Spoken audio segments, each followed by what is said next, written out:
Hello बच्चों, कैसे हैं आप। मुझे आशा है कि आप सभी सही होंगे। आज हम जो क्लास 10वीं का पार्ट नंबर 6 भूगोल की किताब का, जिसका नाम है विनिर्माण उद्योग, ये हम पढ़ने जा रहे हैं। मैं आशा करता हूँ कि आप सभी को ये चैप्टर बहुत ही आसानी तरीके से समझ में आ जाएगा और उसके बाद आप यहाँ से कोई भी क्वेश्चन बने आप उसका आसानी से उत्तर दे सकते हैं। अगर आपको ये चैप्टर या ये वीडियो अच्छी लगे तो इसे लाइक कीजिए, शेयर कीजिए, सब्सक्राइब कीजिए और कमेंट बॉक्स में कमेंट कीजिए कि हम आपको कैसा पढ़ा रहे हैं। और इस वीडियो को आप ज़्यादा से ज़्यादा शेयर कीजिए अपने दोस्तों के साथ, जिससे कि वो बच्चे भी 10वीं क्लास के इस पाठ को पढ़ के आसानी के तरीके से ज़्यादा से ज़्यादा नंबर ले सकते हैं। तो आइए बच्चों, हम चलते हैं अपने पाठ की तरफ। तो सबसे पहले हम बात कर लेते हैं विनिर्माण उद्योग। विनिर्माण उद्योग, हम इसके अंदर क्या पढ़ेंगे, विनिर्माण उद्योग क्या होता है, या किस तरह से हमारी अर्थव्यवस्था के लिए उपयोगी है, या हम कहें किस किस प्रकार के विनिर्माण उद्योग होते हैं और उद्योगों के ऊपर अर्थव्यवस्था कैसे निर्भर है, और या जो उद्योग हैं वो विनिर्माण पर कैसे निर्भर है। तो आइए हम ज़्यादा अपना समय व्यतीत ना करते हुए अपने चैप्टर की ओर बढ़ते हैं। सबसे पहले हम बात कर लेते हैं विनिर्माण उद्योग में कि आखिरकार विनिर्माण उद्योग किसे कहा जाता है। विनिर्माण उद्योग की अगर हम बात करें तो विनिर्माण उद्योग में समझेंगे हम कि विनिर्माण उद्योग किसे कहते हैं।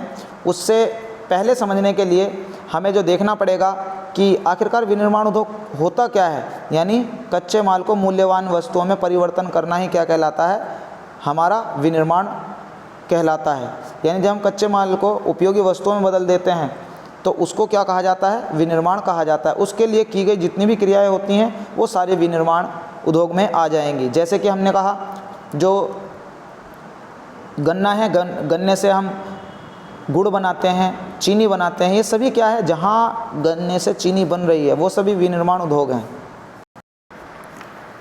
तो बच्चों, हम ये देख रहे थे कि किस प्रकार विनिर्माण उद्योग या विनिर्माण उद्योग किसे कहा जाता है। तो विनिर्माण उद्योग का हमने अर्थ देखा, जो कच्चे माल को मूल्यवान वस्तु में बदल दे। यानी इसका अर्थ यह है कि चीनी से जो है चीनी बनाना, किससे, जो गन्ने से चीनी बनाना ही ये एक उदाहरण है विनिर्माण उद्योग का। अब हम पढ़ेंगे विनिर्माण उद्योग का क्या महत्व है हमारी अर्थव्यवस्था के लिए। तो अब हम देखें विनिर्माण उद्योग का महत्व की बात करें तो सबसे पहले विनिर्माण उद्योग का महत्व है कृषि के आधुनिकीकरण पर। कृषि का जो आधुनिकीकरण है वो विनिर्माण उद्योग पर निर्भर करता है। क्यों? क्योंकि अगर नई नई चीज़ों का निर्माण होगा, नई नई चीज़ों का आविष्कार होगा, नई नई चीज़ों का मशीनों का निर्माण होगा, तभी हमारी जो कृषि है उसमें आधुनिकीकरण हो सकता है। जैसे कि उर्वरकों का निर्माण हुआ, नई नई मशीनों का निर्माण हो रहा है, तो इससे क्या आ रहा है, कृषि के अंदर आधुनिकीकरण आ रहा है। उसके बाद हम दूसरा देखते हैं रोजगार प्रदान करके जो कृषि पर निर्भरता को कम किया जा सकता है। आप जानते हैं बेहतर रूप से कि जो ज़्यादातर हमारा जो देश की अर्थव्यवस्था है वो कृषि के ऊपर निर्भर करती है। अगर हम बात करें लगभग 70% देश की जो अर्थव्यवस्था है या हम कहें जो जनता है वो कृषि पर निर्भर करती है। तो विनिर्माण उद्योग जैसे जैसे बड़े बड़े कंपनियां का निर्माण होगा वैसे वैसे लोगों का रोजगार उसके अंदर मिलेगा और कृषि के ऊपर निर्भरता कम हो जाएगी। तो ये भी हमारे लिए बहुत महत्वपूर्ण है। उसके बाद क्षेत्रीय असमानताएं। क्षेत्रीय असमानताओं का मतलब है बच्चों ये बताइए अब कि पंजाब ज़्यादा अमीर है, बिहार ज़्यादा अमीर है। तो हम देखते हैं पंजाब ज़्यादा अमीर है और बिहार बहुत गरीब है। इसका मतलब है अगर हम अपनी कंपनियों को, अपने जो उद्योगों को बिहार के अंदर खोलेंगे तो इससे क्या हो जाएगा, बिहार का निर्माण, बिहार का विकास होगा और वो भी पंजाब की तरह समान हो जाएगा। तो इस तरह से इसको कहा जाता है क्षेत्रीय असंतुलता, जो असमानताओं को कम कर दिया जाता है विनिर्माण उद्योग के माध्यम से। यानी विनिर्माण उद्योग के द्वारा हम क्षेत्रीय असंतुलन को भी कम कर सकते हैं। फिर व्यापार और वाणिज्य को बढ़ाया जा सकता है। आप जानते हैं बेहतर रूप से जितना ज़्यादा विनिर्माण उद्योग का निर्माण होगा, फैक्ट्री, कारखाने, इन सब का निर्माण होगा तो उससे क्या होगा, ज़्यादा से ज़्यादा लोगों का उत्पादन बढ़ेगा, रोजगार बढ़ेगा, जिससे कि देश की अर्थव्यवस्था में लाभदायक होगा और वाणिज्य और व्यापार में क्या होगा, लेन देन बढ़ जाएगा। उसके बाद है अर्थव्यवस्था में विकास। आपको मैंने बता दिया कि हमारी अर्थव्यवस्था का भी विकास जो हो सकता है वो किसके द्वारा हो सकता है, वो विनिर्माण उद्योग के द्वारा हो सकता है। तभी हम अपने देश का विकास कर सकते हैं, अपनी अर्थव्यवस्था का विकास कर सकते हैं। उसके बाद हम देखते हैं आगे, उसके बाद है कि कृषि एवं उद्योग एक दूसरे के पूरक हैं। एक दूसरे का पूरक का मतलब क्या होता है? यहाँ एक दूसरे के पूरक का मतलब होता है कि दोनों एक दूसरे पर निर्भर हैं, यानी उद्योग कृषि पर निर्भर है और कृषि हमारी उद्योग पर निर्भर है। दोनों एक दूसरे के ऊपर क्या है? निर्भर है। अब वो कैसे निर्भर है? कैसे? जैसे मान लो कृषि पर आधारित उद्योग, जो कृषि पर आधारित उद्योग हैं वो किसके ऊपर? उसकी पैदावार कब बढ़ेगी? जब जैसे जैसे उद्योगों का निर्माण होगा। एग्जाम्पल के लिए अगर हम देखें कि मान लो अगर जो तो बच्चों ये इस तरह से हमने पहला देखा कि किस प्रकार हमारी कृषि जो है उद्योग पर निर्भर करती है और उद्योग कृषि पर निर्भर करते हैं, क्योंकि उद्योग के अंदर जितने भी जो औजार बनते हैं जो कृषि के अंदर यूज़ करने वाले होते हैं, जैसे ट्रैक्टर हो गया या फिर यूरिया हो गया या फिर और बहुत सारी जो मशीनें हैं वो उद्योगों में ही जो हैं निर्मित होती हैं, बनती हैं। उसके बाद हमने देखा, उसके बाद है कच्चा माल, यानी जितने भी उद्योग हैं उद्योगों को कच्चा माल चाहिए। जैसे कि हमने कहा चीनी उद्योग है, चीनी उद्योग को क्या चाहिए? गन्ने का रस। तो गन्ने का रस कहाँ से मिलेगा? वो मिलेगा कृषि से, यानी खेतों से। तो इस तरह से उद्योग कृषि पर निर्भर हैं और कृषि उद्योग पर निर्भर है। तो ये सारी की सारी जो चीज़ें हैं वो सब एक दूसरे के ऊपर निर्भर हैं। उसके बाद हम एक चीज़ और देख सकते हैं कि जितने भी आधुनिक यंत्र होते हैं यानी औजार हैं वो सारे के सारे कहाँ से आते हैं? वो उद्योगों से बनकर आते हैं। तो हमने देखा कृषि और उद्योग एक दूसरे पर निर्भर कैसे करते हैं कि दोनों को एक दूसरे जो कच्चा माल बनाता है दूसरे के लिए उपयोगी माल बनाता है, एक दूसरे के लिए औजार बनाता है और दूसरे के लिए जो है औजार का उपयोग करके वो अपने यहाँ आधुनिकीकरण करता है। तो बच्चों इसके बाद हम आगे बढ़ते हैं। हाँ जी, आगे है कि उद्योगों का विकास प्रतिस्पर्धा कृषि उत्पादन को बढ़ाती है। अब जब उद्योग जैसे जैसे, अब देखिए इसके बाद आगे क्या है? इसके बाद आगे है ये देखिए, अब यहाँ हम देख लेते हैं कि उद्योगों का विकास यानी जैसे जैसे उद्योग होंगे तो और प्रतिस्पर्धा होगी तो कृषि का उत्पादन क्या होगा? बढ़ेगा। अभी जैसे मैंने आपको बताया कि जैसे जैसे ज़्यादा उद्योग हो रहे हैं तो उन्हें ज़्यादा कच्चा माल चाहिए। जब ज़्यादा उद्योग हो रहे हैं, ज़्यादा कच्चा माल चाहिए तो ज़्यादा आय प्राप्त होगी। जब ज़्यादा आय प्राप्त होगी तो उपभोग भी क्या होगा? बहुत ज़्यादा होगा, जिसकी वजह से सब के सब जो बड़े बड़े उद्योगपति हैं वो किसानों से कहेंगे भाई ज़्यादा उत्पादन करो। और जब ज़्यादा उत्पादन होगा तो जिससे कि उनका क्या हो जाएगा? लाभ प्राप्त होगा। तो दोनों ही एक दूसरे पर क्या हैं? निर्भर। अगर हम कृषि का उत्पादन बढ़ाना चाहते हैं, किसानों का विकास करना चाहते हैं तो हमें उद्योगों को ज़्यादा ज़्यादा विकास करना होगा। इसीलिए जो विनिर्माण उद्योग हैं वो कृषि के लिए बहुत ज़्यादा उपयोगी होते हैं। उसके बाद आगे अगर हम देखें तो जो उद्योग उत्पादन प्रक्रिया को सक्षम बनाते हैं। क्यों इस पॉइंट को बड़ा समझने की हमें ज़रूरत है। उत्पादन प्रक्रिया को सक्षम कैसे बनाते हैं? उत्पादन प्रक्रिया को सक्षम बनाने का अर्थ ये होता है कि मान लो हमने उत्पादन तो कर लिया लेकिन उनका उपभोग नहीं हो रहा। जैसे आलू है, आलू हमने बहुत सारे उत्पादन कर लिए, अगर वो बड़े बड़े उद्योग ना हो यानी चिप्स जैसे चिप्स उद्योग ना हो तो वो सारा आलू हमें फेंकना पड़ेगा, सड़ जाएगा, जिसकी वजह से जो किसान हैं उन्हें बहुत बड़ा घाटा होगा। इसीलिए ये कहा जाता है कि किसी भी देश की उत्पादन प्रक्रिया को सक्षम और मजबूत बनाने के लिए उद्योगों का होना ज़रूरी है, जिससे कि वहाँ उनका उपयोग किया जा सके। जैसा मैंने आपको आलू और चिप्स का उदाहरण दिया था। उसके बाद बच्चों अब हम चलते हैं उद्योगों में आवश्यकता। ये इतना महत्वपूर्ण नहीं है खैर, पर इससे आगे बढ़ते हैं हम। जो ये काफ़ी महत्वपूर्ण क्वेश्चन है कि ये काफ़ी बार पूछा गया है क्वेश्चन। जी हाँ, ये कई बार पूछा गया है कि राष्ट्रीय अर्थव्यवस्था में उद्योगों का योगदान क्या है, या किस प्रकार जो विनिर्माण उद्योग हैं या उद्योग हैं वो किसी देश की अर्थव्यवस्था में योगदान दे सकते हैं। तो अगर हम बात करें सकल घरेलू उत्पाद, जिसको कहा जाता है GD GDP का मतलब gross domestic product. Gross domestic product का मतलब है हमारे देश के अंदर जो उत्पादन हो रहा है वो कितना उत्पादन हो रहा है, उसका जो अंतिम मूल्य है उसे कहा जाएगा GDP। और GDP में 17% योगदान किसका है हमारा? वो हमारे बड़े बड़े विनिर्माण उद्योगों का है। अब 17% का क्या योगदान है? मान लो सरकार के पास आय हुई 100 रुपये, तो उसमें से जो 17 रुपये हैं वो कहाँ से आ रहे हैं हमारे? वो हमारे विनिर्माण उद्योग से आ रहे हैं, जो टैक्स वगैरह के रूप में आते हैं। उसके बाद हम देखें कि ये जो औद्योगिक विकास के लिए राष्ट्रीय विनिर्माण प्रतिस्पर्धा का जो क्या किया गया है, निर्माण किया गया है। प्रतिस्पर्धा परिषद का निर्माण किया है जिससे कि ज़्यादा से ज़्यादा उद्योगों का विकास हो सके, और इसी औद्योगिक विकास को समझते हुए ही सरकार ने इस विशेष समिति का निर्माण किया है जिससे कि वो इन उद्योगों को देख सके, इन पर नज़र वगैरह रख सके।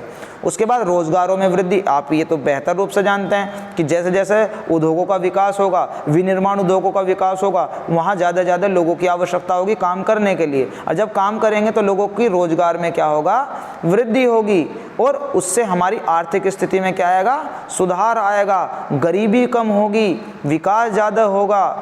तो ये सारी की सारी चीज़ें हैं जो हमारे अर्थव्यवस्था के लिए लाभदायक है। आप इसके लिए अलग से भी पॉइंट बना सकते हैं, यानी रोजगार में वृद्धि करके वो क्या कर सकता है, हमें हमारी बेरोजगारी को और गरीबी को दूर कर सकता है। उसके बाद विदेशी मुद्रा प्राप्त होना। कैसे? मान लो विदेश की कोई कंपनी है, बिल गेट्स जो कि अमेरिका का बहुत बड़ा एक जो व्यापारी है, अगर वो पैसा हमारे देश के अंदर लगा देता है या कोई कंपनी खोल देता है या माइक्रोसॉफ्ट की कोई कंपनी खोलता है, तो वो अपना पैसा अमेरिका से भारत में लाके लगा रहा है। तो इसका मतलब क्या हो गया, वो विदेशी पैसा हमारे देश के अंदर किसके द्वारा आ रहा है, वो हमारा बड़े बड़े उद्योगों के द्वारा आ रहा है, क्योंकि बड़े बड़े उद्योग का निर्माण हो रहा है। उसके बाद आवश्यकताओं का सामान बनाना। अब आवश्यकताओं का सामान बनाना, जितनी भी आवश्यकताएं हैं, चाहे वो बाइक है, खाने पीने का सामान है, चाहे हम बिजली का सामान कहें, या जितनी भी हमारी आवश्यकताएं की चीज़ें, कपड़े, जूते, जितने भी सारी चीज़ें वो कहाँ बनती हैं, वो सारी हमारी बड़े बड़े उद्योगों में बनती है। तो इस तरह से राष्ट्रीय अर्थव्यवस्था में भी किसका योगदान है, हमारे बड़े बड़े उद्योगों का योगदान है। उसके बाद हम आगे देखें, अगला क्वेश्चन उत्पन्न होता है कि जो उद्योगों के अंदर, यानी उद्योगों की अवस्थिति के कारण, यानी जिन चीज़ों पर हमारे उद्योग निर्मित होते हैं या निर्भर करते हैं, वो कौन कौन सी चीज़ें हैं। जैसे कच्चा माल, अगर कि जिस देश के अंदर कच्चा माल नहीं मिलेगा, क्या उस देश के अंदर कोई जाकर अपना उत्पादन लगाएगा या उत्पादन करेगा। जैसे मैंने चिप्स की बात कर ली, अगर हमारे देश के अंदर चिप्स नहीं, आलू नहीं है, तो क्या चिप्स की कंपनी हमारे देश के अंदर लगाएगी, अपनी फैक्ट्री नहीं लगाएगी। तो सबसे पहली बात क्या है, कच्चा माल होना आवश्यक है। दूसरी बात, चलो भाई कच्चा माल भी मिल गया, लेकिन उसे खरीदने वाले बाजार उपलब्ध नहीं है। जब बाजार उपलब्ध नहीं है तो अब उसने चिप्स तो बना ली, लेकिन वो बेचेगा कहाँ, जब बिकने के लिए बाजार उपलब्ध नहीं है। तो इसके वजह से यही कारण है कि उद्योगों का दूसरा जो अवस्थिति के उद्योग जिन चीज़ों पर निर्भर करते हैं, वो दूसरा क्या होता है, बाजार होता है। तीसरा अगर हम देखें, चलो जी बाजार भी उपलब्ध है, लेकिन गांव देहातों के अंदर या हम कहें शहरों के अंदर एक स्थान से दूसरे स्थान पर ले जाने के लिए सड़क या परिवहन की सुविधा उपलब्ध नहीं है, कि हम सामान दूसरे राज्यों में, दूसरे शहरों में नहीं ले जा सकते। सड़क नहीं है, फ्लाईओवर नहीं है, रेलवे नहीं है। तो इसकी वजह से भी सामान जो विदेशी कंपनियां हैं वो या जो उद्योग है उनका निर्माण नहीं हो सकता। इसके लिए आपने देखा होगा सरकार बहुत बड़े बड़े चौड़े चौड़े रोड बनाती है और फ्लाईओवर बनाती है। उसके बाद शक्ति के साधन, शक्ति के साधन का मतलब है यहाँ बिजली वगैरह से है। मान लो बिजली, आप ये देख लो कहीं कंपनी अगर कहीं लग रही है, कारखाना लग रहा है, तो उसके सबसे पहले आवश्यकता होती है बिजली की।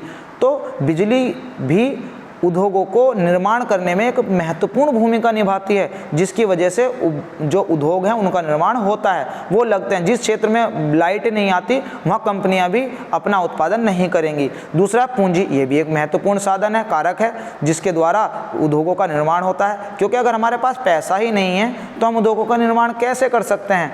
तो पैसा होना भी उद्योगों को की अवस्थिति का या उद्योगों के निर्माण का एक कारण हो सकता है। उसके बाद सस्ता श्रम, मान लो हमारे देश के अंदर सस्ता श्रम उपलब्ध नहीं है, बहुत महंगे महंगे मजदूर हमें मिल जाते हैं, तो कोई भी उत्पादन नहीं करेगा। क्यों? क्योंकि यहाँ मजदूर बहुत महंगे मिलते हैं। जैसे कि अमेरिका के अंदर अगर हम जाएंगे तो एक एक मजदूर को हमें कई लाख रुपए महीने के हिसाब से देना पड़ता है और बहुत सारी सुविधाएं देनी पड़ती हैं। लेकिन वहीं भारत के अंदर 10-10 हज़ार में, 15 हज़ार में वो सारा का सारा हमें अच्छे से अच्छा मजदूर या श्रमिक वो आसानी से उपलब्ध हो जाता है। इसीलिए बड़े बड़े जो उद्योग हैं या विदेशी उद्योग हैं वो अपना उत्पादन भारत के अंदर करने की कोशिश करते हैं। उसके बाद हम देखें आगे सरकार की नीति। अब सरकार की नीति कैसे प्रभावित करती है। मान लो सरकार की जो नीति है ये जीती नहीं है, ये नीति है, यानी सरकार की नीति कैसे प्रकार प्रभावित करेगी। सरकार चाहती है कि बड़े बड़े उद्योग लगें तो अपनी कर नीति में यानी टैक्स कम कर देगी, उन कंपनियों को प्रोत्साहित करेगी हमारे देश के अंदर आने के लिए। जैसा कि भारत के प्रधानमंत्री श्री नरेंद्र मोदी जी ने जो मेक इन इंडिया का प्रोजेक्ट शुरू किया था। मेक इन इंडिया का मतलब क्या था कि कोई विदेशी कंपनी भारत में आए और उत्पादन करे। इसके लिए बहुत सारे के जो क्षेत्र थे उनका निर्माण किया गया था जिससे कि कंपनी हमारे देश के अंदर आ सके। तो सरकार की नीतियाँ भी होनी चाहिए कि विदेशी कंपनी आए या नीति जो बड़ी बड़ी कंपनियों का निर्माण हो, इसकी वजह से उनके ऊपर लगने वाले बहुत सारे जो प्रतिबंध होते हैं उनको क्या कर दिया जाता है, सरकार हटा देती है। अगर सरकार नहीं चाहती कि उद्योग लगे तो उसके ऊपर बहुत सारे लाइसेंस प्रणाली जो है लाद देती है। तो इस प्रकार ये वाला हम पॉइंट नहीं पढ़ते क्योंकि इतने सारे पॉइंट आप याद रख सकते हो तो आसानी से पेपर में उसका उत्तर दे सकते हो। उसके बाद औद्योगिकरण और नगरीकरण, ये भी एक अच्छा क्वेश्चन है। यानी औद्योगिकरण और नगरीकरण को अगर हम समझें तो औद्योगिकरण और नगरीकरण में क्या आता है कि जैसे जैसे उद्योगों का निर्माण होगा तो नगरीकरण भी वैसे वैसे होगा। आपने देखा होगा पहले दूर शहरों से दूर दूर या गांवों से दूर, बहुत ज़्यादा दूर बड़े बड़े जो उद्योग होते थे, लोग वहां जाते थे, काम करते थे, उसके आसपास ही लोगों ने घर बनाने शुरू कर दिए। वहां बहुत सारी सुविधाएं उपलब्ध होने शुरू हो गई, शॉपिंग मॉल बनने शुरू हो गए, बाज़ार बनने शुरू हो गए, जिससे कि वो शहर जो उद्योगों में बना हुआ माल है वो आसानी से इन बाज़ारों में बेचा जा सके। नई नई सुविधाएँ उपलब्ध होगी तो जिसकी वजह से ही क्या हो जाता है, शहरों का निर्माण होता है। यानी जहाँ औद्योगिकरण होगा वहीं शहरीकरण होगा। औद्योगिकरण की वजह से नोएडा आपने देखा होगा, नोएडा जो बहुत ज़्यादा फल फूल रहा है, विकसित हो रहा है, किसकी वजह से, औद्योगिकरण की वजह से। बेंगलोर हो गया, बड़े बड़े जो शहर है, हमारा जो मुंबई है वो नगरीकरण में है, उसकी वजह से, किसकी वजह से, क्योंकि वहाँ बहुत बड़े बड़े उद्योग हैं। दिल्ली में ही देख लीजिए बड़े बड़े उद्योग हैं। तो इन सब चीज़ों की वजह से ही नगरीकरण बढ़ता है। यानी जहाँ उद्योग का निर्माण हो रहा है वहाँ नगरीकरण भी अवश्य होगा। तो बच्चों क्वेश्चन आ जाता है कि औद्योगिकरण किस प्रकार नगरीकरण को बढ़ावा देता है। तो इस प्रकार औद्योगिकरण जो है नगरीकरण को बढ़ावा देता है। तो मैंने आपको सिंपल भाषा में बता दिया है, मुझे आशा है कि आपको याद भी हो गया होगा। उसके बाद हम आगे बात करते हैं उद्योगों का वर्गीकरण किन किन आधारों पर किया जाता है और किन आधारों पर हम उद्योगों का जो वर्गीकरण कर सकते हैं। तो इसके लिए बच्चों सबसे पहले उद्योगों का वर्गीकरण हम करते हैं जो प्रमुख भूमिका के आधार पर। आधारभूत उद्योग वो होते हैं जिनके ऊपर दूसरे उद्योग निर्भर करते हैं। मान लो जैसे अगर हमें एक मशीन बनानी है तो मशीन बनाने के लिए हमारे पास क्या होना चाहिए, लोहा। तो लोहा बनाने की बड़ी बड़ी उद्योग मशीन होती हैं या बड़े बड़े लोहा निर्माण करने के बड़े बड़े मशीन होते हैं जिससे कि वो कच्चे माल के रूप में उनका प्रयोग करते हैं। ये आधारभूत उद्योग होते हैं। जैसे कि मान लो कंपनी को चलाने के लिए, मशीनों को चलाने के लिए पेट्रोल चाहिए, तो पेट्रोल भी तो कहीं तैयार हो रहा है, तो जिस जगह तैयार हो रहा है पेट्रोल वो आधारभूत उद्योग हैं।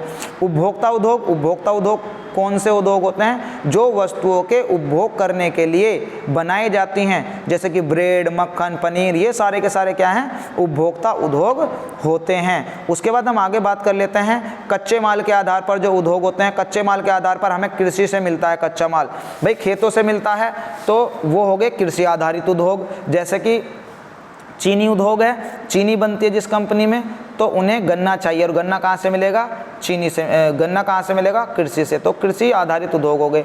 फिर है खनिज आधारित उद्योग। खनिज का मतलब है खोदकर चीज़ों को बाहर निकालना, जैसे कि लोहा या हम कहें सोना, चांदी, ये सारे के सारे जो है खोदकर बाहर निकाले जाते हैं, तो इन्हें कहते हैं खनिज आधारित उद्योग। उसके बाद वन आधारित उद्योग। वन आधारित उद्योग कौन से होते हैं, यानी जिन्हें कच्चा माल वनों से मिलता है वो वन आधारित उद्योग होते हैं। जैसे मान लो बैट बॉल बनाने की या हम कहें और जो स्पोर्ट्स का सामान बनाने की जो कंपनियां हैं उन्हें लकड़ी चाहिए, और लकड़ी कहाँ से मिलती है, लकड़ी हमें वनों से मिलती है, तो वो वन आधारित उद्योग हो गए। अब पशु आधारित उद्योग भी होते हैं। पशु आधारित उद्योग वो होते हैं जिन्हें कच्चा माल पशुओं से मिलता है, जैसे कि मान लो चमड़ा है या हम कहें मांस है, ये सारे के सारे क्या हैं, ये पशु आधारित उद्योग है। या हम कहें दूध है, तो जो दूध है वो भी क्या है, वो भी एक पशु आधारित उद्योग होता है। अमूल की कंपनी चल रही है, तो अमूल कंपनी दूध पीता है इंडिया। आपने सुना ही होगा कि किस तरह से नए नए नारों के साथ लोग अपने वस्तुओं को बेचते हैं। तो ये सारे पशु आधारित उद्योग होते हैं। उसके बाद आगे होता है पूंजी के आधार पर उद्योग, यानी पूंजी किसी ने 1000 लगाए, किसी ने 2000, 10,000, लाख, करोड़, अलग अलग आधारों पर है। किसी की क्षमता तो 50,000 लगाने की है, यानी ये कह सकते हैं हम, जिनका कुटीर उद्योग कौन से होते हैं? कुटीर उद्योग वो होते हैं जिनमें 2-4 लोग अपने घर के अंदर ही जो वस्तुओं का निर्माण कर रहे हैं, जैसे कि बीड़ी बनाना हो गया, घर के अंदर महिलाएं मोती चिपकाने वाली जो होती हैं वो हो गए उद्योग, या हम कहें और जो छोटा मोटा सामान माला बनती हैं या छोटे छोटे मोतियों की माला बनती हैं, या हम कहें घर के अंदर कुछ कपड़े वपड़े सिलाई का काम होता है, ये सब क्या हैं? ये सब जो हैं ये सब लघु उद्योग होते हैं। फिर मध्यम उद्योग ना तो बड़े होते हैं और ना ही छोटे, जिन्हें ये कहा जाता है 1 करोड़ तक का जो पैसा लगाते हैं उन्हें कहते हैं मध्यम उद्योग, जिसे कहते हैं मीडियम उद्योग। तो ये मीडियम उद्योग हो गए। उसके बाद तीसरा होता है बृहत उद्योग। ये 1 करोड़ से जो ज़्यादा पैसा लगता है उसे कहते हैं जो बृहत उद्योग या बड़े उद्योग, जो बहुत ही बड़े पैमानों पर लगाए जाते हैं। उसके बाद है स्वामित्व के आधार पर। स्वामित्व के आधार पर उद्योगों को 3 भागों में बांटा गया है। 3 भागों में कौन से में? एक सार्वजनिक उद्योग। सार्वजनिक उद्योग वो होते हैं जो सरकारी उद्योग होते हैं, जिस पर सभी का अधिकार होता है। जैसे कि रेलवे हो गया, तो रेलवे क्या है? सार्वजनिक उद्योग। उद्योग तो नहीं कह सकते, लेकिन फिर भी एक सार्वजनिक चीज़ का उदाहरण है। जैसे कि सरकार की बहुत सारी कंपनी है, सेल कंपनी है, एक जो पेट्रोल बनाने की कंपनी है, सब सार्वजनिक उद्योगों में आता है। उसके बाद निजी उद्योग। निजी उद्योग पर जिस पर किसी एक व्यक्ति का कब्जा होता है, एक व्यक्ति का अधिकार होता है, वो निजी उद्योग हो गए। किसी भी व्यक्ति का हो सकता है वो। जैसे रिलायंस हो गया, तो रिलायंस पर एक व्यक्ति का अधिकार है, तो वो निजी उद्योग हो गया। फिर संयुक्त उद्योग हो गया। संयुक्त मतलब जिस पर सरकारी और निजी दोनों मिलकर अपना अधिकार करते हैं, जिसमें लिमिटेड कंपनी वगैरह जाती हैं, वो सारी की सारी क्या होती हैं? वो संयुक्त उद्योगों में आती हैं। तो इस प्रकार ये आधा चैप्टर हमने देख लिया। आधा चैप्टर हम अगली वीडियो के अंदर देखेंगे। अगली वीडियो को देखने के लिए आप इससे जुड़े रहिए और हमसे कोशिश करते रहिए और इस चैनल पर आइए, सब्सक्राइब कीजिए। तब तक हम मिलते हैं आपको दूसरी वीडियो में। तब तक के लिए गुड बाय।